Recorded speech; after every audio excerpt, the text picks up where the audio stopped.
mo na. Anong meron tayo, Bella? Meron tayo dalawa na itlog. Pakita mo po yung itlog.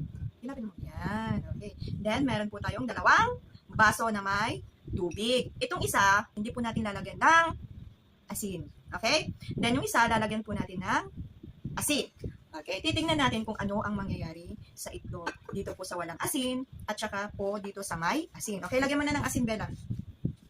Dito. Itong baso. Damihan mo, anak. Kita kita. Opo, sige po. Sige pa po. Sige, damihan mo. Gusto ka dito para makita nila. Yan, asin po yung nilalagay ni Bella.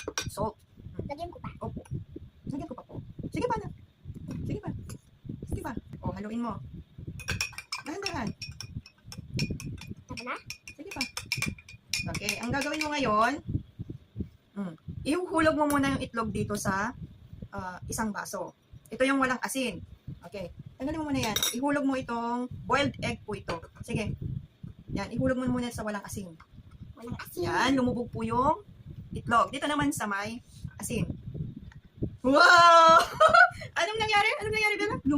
Bog. Lumubog. Lumutang. Lumutang po. Okay, tingnan po ninyo. Okay, lumutang po yung itlog na may Nabasa. asin.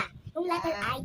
Okay, ito naman po yung itlog, tubig na wala pong asin. Lumubog po. Okay? Happy ka na? Aha. Bye! Ay, pakita natin. Mama, yung patayo na itlog, mama, ganito. Yung ginawa